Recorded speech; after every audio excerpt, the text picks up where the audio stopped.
일본 교육 현장에 충격적인 일이 일어났습니다. 일본의 명문 고등학교 엘리트 역사 선생이 왜곡된 역사를 가르쳤다고 난리가 났는데요. 학부모들 항의에 학교가 쑥대밭이 됐습니다. 결국 교육부가 나서면서 전국적으로 이 사건이 화제가 되었습니다. 일본에서 무슨 일이 벌어졌는지를 알아보도록 하겠습니다. 그 전에 구독과 좋아요를 눌러주시면 영상 제작에 큰 힘이 됩니다. 오늘의 사연 시작하겠습니다. 저는 한때 도쿄 K고등학교의 엘리트 교사였습니다. 15년 동안 최고의 위치에서 역사를 가르쳤죠. 매년 도쿄대학에 10명 이상의 학생을 보내는 일본 최고의 명문고 중 하나였어요. 그곳에서 자부심을 가지고 수업을 진행했어요. 특히 근현대사 시간에는 한국을 감정에 치우친 역사 왜곡국이라고 묘사했습니다. 일본의 식민 지배가 한국의 근대화에 기여했다는 관점을 당연하게 가르쳤죠. 위안부 문제는 과장된 이야기라며 넘어갔어요. 교과서에도 그렇게 나와 있었으니까요. 그러던 어느 날 저는 학생들에게 충격적인 제안을 했습니다. 우리 한국으로 수학여행을 가보는 건 어떨까요? 교실은 순간 얼어붙었어요. 수업 시간에 비판적으로 설명했던 그 나라에 직접 가자니 학생들은 혼란스러워했죠. 선생님, 왜 하필 한국인가요? 학급 대표 아카야 히로가 물었습니다. 진실은 직접 눈으로 확인해야 하지 않을까? 우리가 교과서에서 배운 것과 실제가 일치하는지 아닌지를 직접 판단하자는 거야. 저의 제안에 학교는 난리가 났습니다. 학부모회에서는 우리 아이들을 반일 감정이 강한 나라에 보낼 수 없다며 즉각 반대 서명을 시작했어요. 교육청에서도 시라카와 선생, 정치적 논란을 일으키는 행동은 자제해 주시길 바랍니다. 라며 공문을 보내왔습니다. 하지만 저는 물러서지 않았어요. 교육은 진실을 탐구하는 과정입니다. 우리가 배우는 역사가 맞는지 직접 확인하는 것, 그것이야말로 비판적 사고를 키우는 길이죠. 교장실에서 3시간 동안 설득한 끝에 마침내 허락을 받아냈습니다. 그렇게 3학년 특별반 27명과 함께 인천행 비행기에 올랐어요. 그때만 해도 저는 이 여행이 제 인생을 완전히 뒤바꿔 놓을 거라곤 상상도 못했습니다. 저는 단지 제가 가르친 내용을 확인하러 간다고 생각했으니까요. 한국에 대한 편견이 이렇게까지 심각한지 그때는 몰랐습니다. 출발하기 전날 아카야가 저에게 물었어요. 선생님, 만약 우리가 배운 것과 다르다면 어떻게 할 건가요? 저는 자신감 있게 대답했죠. 그럴 일은 없을 거야. 하지만 만약 그렇다면 진실을 받아들이는 게 교육자의 도리겠지. 그 말이 나중에 제 발목을 잡을 줄은 꿈에도 몰랐습니다. 인천국제공항에 도착한 순간부터 예상치 못한 일이 시작됐어요. 빠르게 움직이는 자동 입국 시스템, 그리고 저희를 일본어로 반갑게 맞이하는 AI 로봇 앞에서 학생들은 환호성을 질렀습니다. 와, 선생님, 이거 도쿄 하네다 공항보다 더 빠르고 편리해요. 무라세준이 놀란 표정으로 말했죠. 저는 당혹스러웠어요. 교과서에서 배운 기술적으로 뒤처진 한국의 이미지와 눈앞의 현실이 일치하지 않았으니까요. 짐을 찾는 곳에서도 충격은 계속됐습니다. 모든 것이 체계적이고 빠르게 움직였어요. 공항 내 무인 안내 시스템은 일본어, 영어, 중국어를 자유롭게 구사했고 학생들은 호기심 어린 눈으로 그것을 탐색했습니다. 선생님, 이거 정말 놀라워요. 왜 우리 교과서에는 이런 내용이 없죠? 하나미 사회가 물었어요. 저는 순간 말문이 막혔습니다. 글쎄, 우리가 알고 있는 정보가 최신이 아닐 수도 있겠구나. 공항에서 나와 서울로 향하는 리무진 버스에 탑승했을 때 창밖으로 보이는 풍경은 또 다른 충격이었어요. 울창한 숲과 현대적인 고층 빌딩, 그리고 곳곳에 보이는 첨단 기술의 흔적들. 학생들은 창문에 얼굴을 바짝 붙이고 호기심 어린 눈으로 모든 것을 관찰했습니다. 선생님, 한국이 이렇게 발전했다고 생각하지 못했어요. 무라세가 작은 목소리로 말했죠. 저는 무슨 말을 해야 할지 몰랐습니다. 15년 동안 가르쳐온 제 수업 내용과 눈앞의 현실 사이에 큰 괴리가 느껴졌으니까요. 하지만 아직은 단순한 외관상의 차이일 뿐이라고 스스로를 위로했어요. 진짜 역사적 진실은 이런 표면적인 것에 있지 않아. 호텔에 도착해 짐을 풀고 저는 그날의 일정을 다시 점검했습니다. 다음 날부터는 역사 유적지를 방문할 예정이었어요. 그곳에서 저는 제가 가르쳐온 역사의 증거를 찾을 수 있을 거라 확신했죠. 하지만 이미 제 마음 한구석에는 작은 의심이 싹트기 시작했습니다. 그날 밤 일기를 쓰면서 저는 처음으로 솔직한 고백을 했어요. 오늘 본 한국은 내가 15년간 가르쳐온 한국과 다르다. 아직은 결론을 내리기 이르지만 나는 이미 흔들리고 있다. 다음 날 아침 저희는 인사동으로 향했습니다. 골목마다 전통과 현대가 공존하는 모습이 인상적이었어요.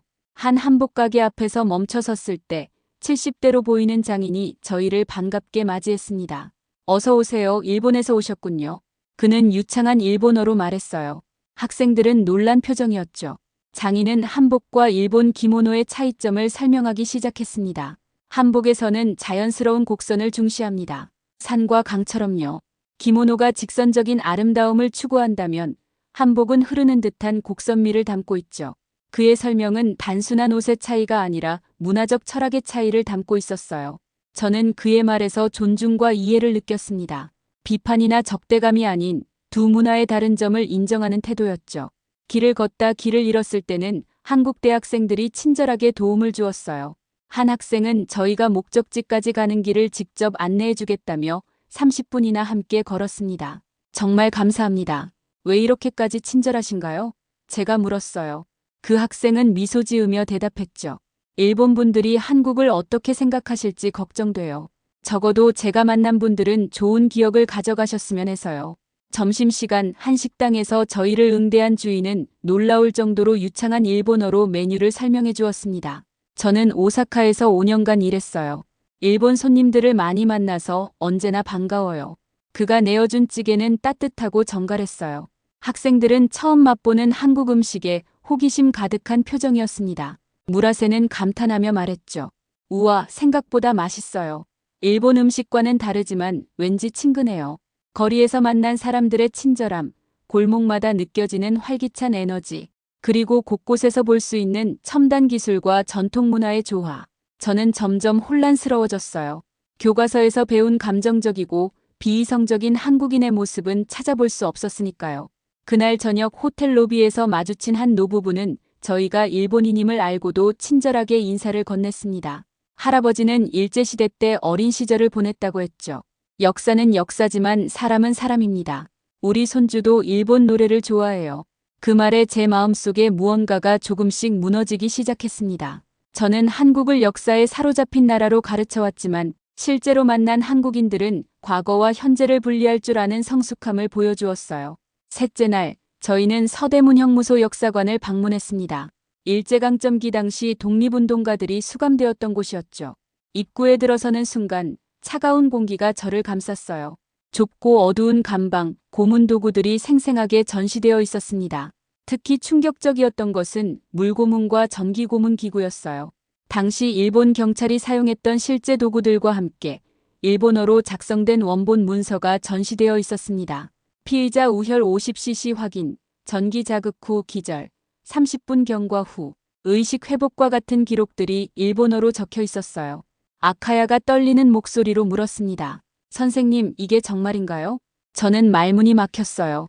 그 문서들은 분명 일본 관원이 작성한 것이었습니다. 위조할 수 없는 필체와 공식 도장이 찍혀 있었죠. 무라세는 고문 피해자의 증언이 적힌 패널 앞에서 눈물을 흘렸어요. 이건 우리가 배운 것과 달라요. 그가 떨리는 목소리로 말했습니다. 다음으로 방문한 위안부 역사관에서는 더 큰 충격이 기다리고 있었어요. 15세 소녀가 강제 연행된 기록, 그들이 겪은 고통의 증언, 그리고 생존자들의 사진과 이야기, 모든 것이 날 것 그대로 전시되어 있었습니다. 특히 인상적이었던 것은 당시 일본군 장교의 일기장이었어요. 거기에는 오늘 조선에서 새 여자들이 도착했다. 나이가 어려 보인다. 라는 내용이 적혀 있었습니다. 일본어 원본과 함께 한국어 번역이 나란히 전시되어 있었죠. 하나미는 한 생존자의 증언 비디오 앞에서 오랫동안 서 있었어요. 영상 속 할머니는 떨리는 목소리로 당시의 기억을 이야기하고 있었습니다. 매일 밤 10명 이상의 군인들이 도망치려고 하면 총으로 위협했어요. 나오는 길에 하나미가 저에게 다가왔습니다. 눈에는 눈물이 고여 있었어요. 선생님, 우리 교과서에는 이런 내용이 없어요. 위안부가 자발적이었다고 배웠는데 이건 명백히 다른 이야기예요. 저는 아무 말도 할 수 없었습니다. 15년 동안 제가 가르쳐온 역사와 눈앞에 있는 증거 사이의 간극이 너무나 컸으니까요. 일본어로 기록된 원본 문서들, 사진, 영상 증언 이 모든 것이 제가 알고 있던 역사의 틀을 흔들고 있었어요. 그날 저녁 호텔방에서 저는 교과서를 다시 펼쳐보았습니다. 위안부 문제는 정치적으로 과장되었다라는 문장이 눈에 들어왔어요. 그런데 오늘 본 증거들은 그렇지 않다고 말하고 있었죠. 저는 처음으로 제 자신에게 물었습니다. 내가 15년 동안 학생들에게 거짓을 가르쳐 온 걸까? 넷째 날, 저희는 평화의 소녀상을 방문했습니다. 조용한 공원 한켠에 앉아있는 그 소녀의 모습은 생각보다 훨씬 작고 소박했어요. 비 내리는 아침이었지만 소녀상 주변에는 이미 노란 리본과 편지들이 놓여 있었죠.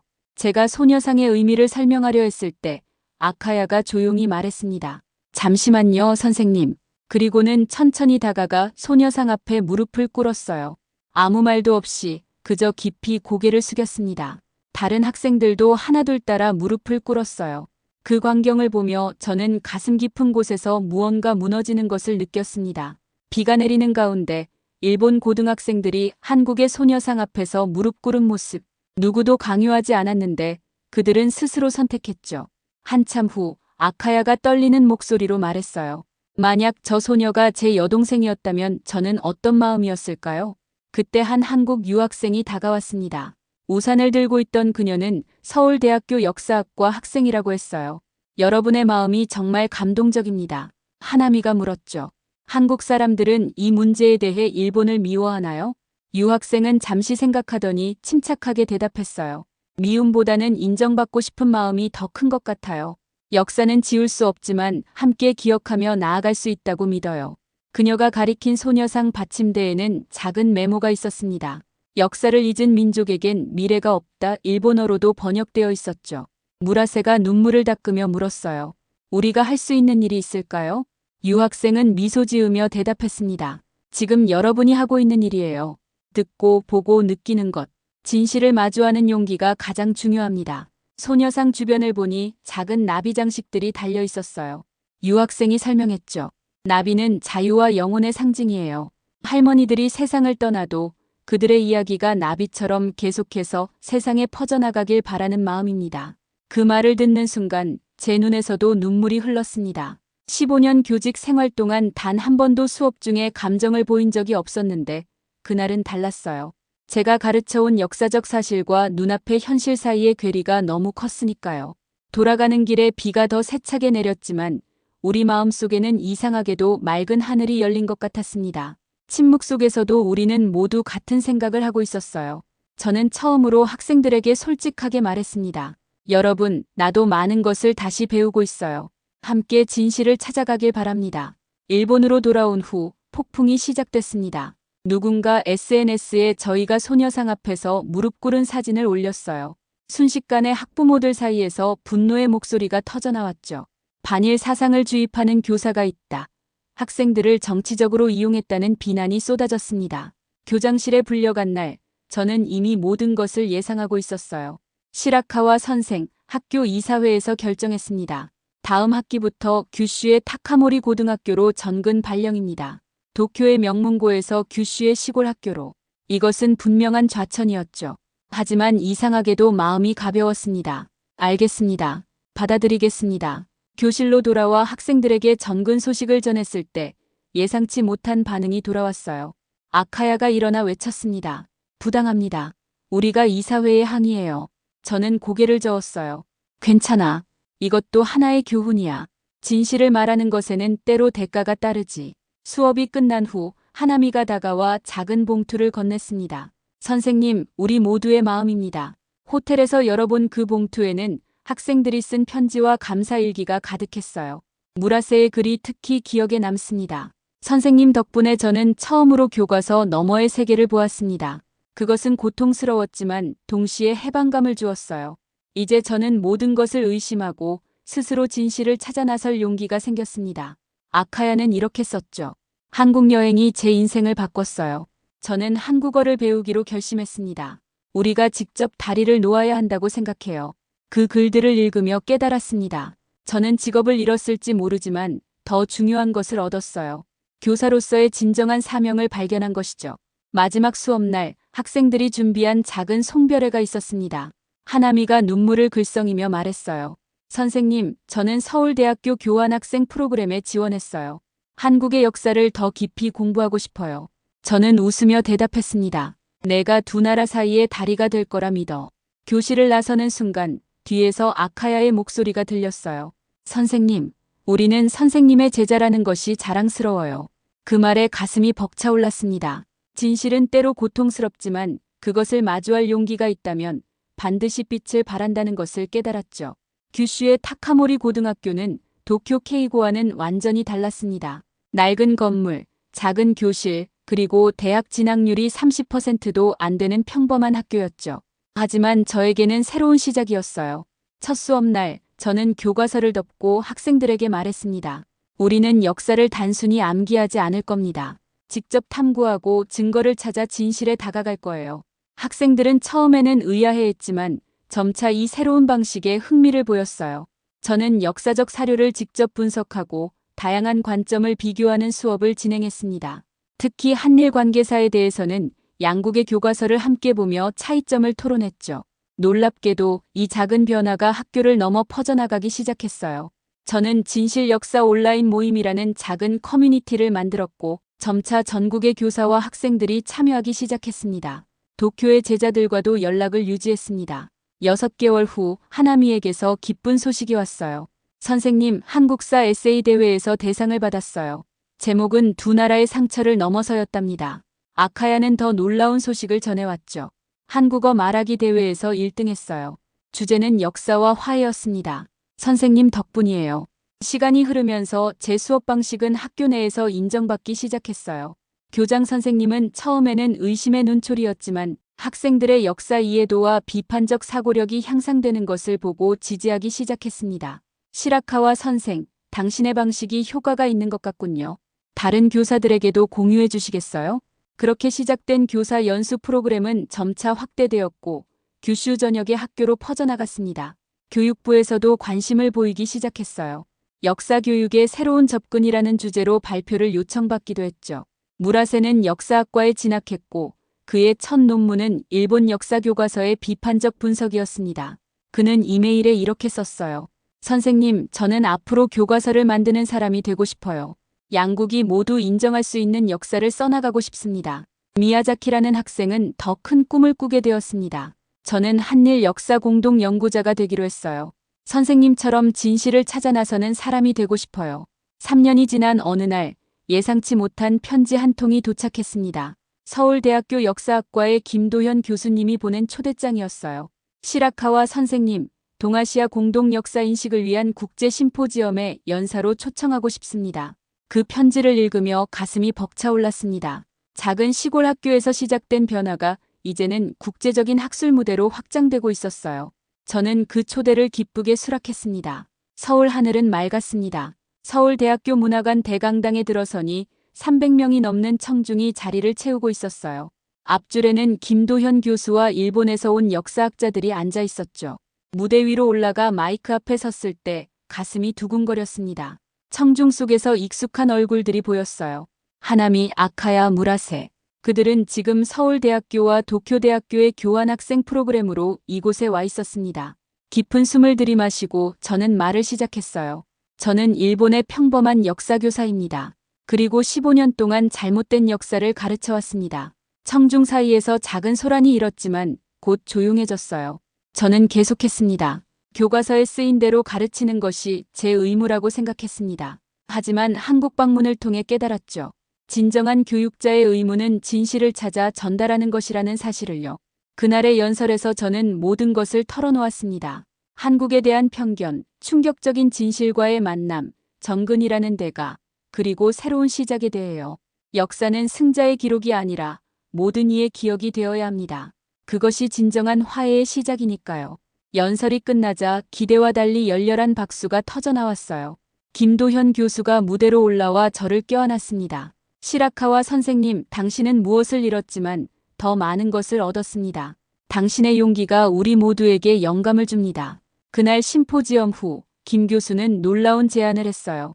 일본 교육부와 한국 교육부의 공동 역사교재 개발 프로젝트에 참여해 주시겠어요? 우리에게는 양쪽 모두를 이해하는 사람이 필요합니다. 그 제안이 저에게 얼마나 큰 의미였는지 모릅니다. 한때 좌천이라 불리던 정근이 이제는 새로운 시작이 된 것이죠. 심포지엄 후 저는 하나미, 아카야, 무라세와 재회했습니다. 하나미는 이제 한국사 전공 대학원생이 되었고 아카야는 유창한 한국어로 통역 봉사를 하고 있었어요. 무라세는 일본과 한국의 역사 교과서 비교 연구를 하고 있었죠. 선생님, 우리는 선생님 때문에 여기 있어요. 아카야가 말했습니다. 선생님이 보여주신 용기가 우리 인생의 방향을 바꿨어요. 캠퍼스를 거닐며 우리는 이야기를 나눴습니다. 불과 4년 전 이곳은 저에게 두려움과 불확실성의 땅이었죠. 하지만 이제는 희망과 화해의 땅이 되었어요. 다음 주 저는 타카모리 고등학교로 돌아가 제 학생들에게 이 모든 경험을 나눌 예정입니다. 그리고 새로운 프로젝트를 시작할 거예요. 한국의 고등학생들과 화상 수업을 통해 함께 역사를 배우는 프로그램이죠. 야마나카 기자는 인터뷰를 마무리하며 물었습니다. 후회하지 않으세요? 명문고의 자리를 잃었는데요. 저는 미소 지으며 대답했어요. 잃은 것보다 얻은 것이 훨씬 많습니다. 교사로서 가장 중요한 것은 직위가 아니라 진실을 전하는 용기죠. 이제 저는 두렵지 않습니다. 진실을 마주한 사람은 어떤 어려움도 이겨낼 수 있으니까요. 그녀가 마지막으로 물었습니다. 앞으로의 계획은요? 더 많은 학생들과 진실을 나누고 싶습니다. 과거의 상처를 인정하고 배우는 것이 우리가 함께 미래로 나아가는 유일한 길이라고 믿습니다. 그것이 진정한 교육자의 역할이니까요. 인터뷰가 끝나고 저는 창밖으로 내리는 벚꽃을 바라보았습니다. 봄이 왔고 새로운 시작의 계절입니다. 진실을 마주하는 용기가 있다면 어떤 겨울도 반드시 봄을 맞이하게 되는 법이니까요. 오늘의 사연은 여기까지입니다. 사연이 재미있었다면 구독과 좋아요 눌러주세요. 감동살롱은 더 따뜻하고 감동 있는 사연으로 찾아뵐게요. 항상 행복하세요.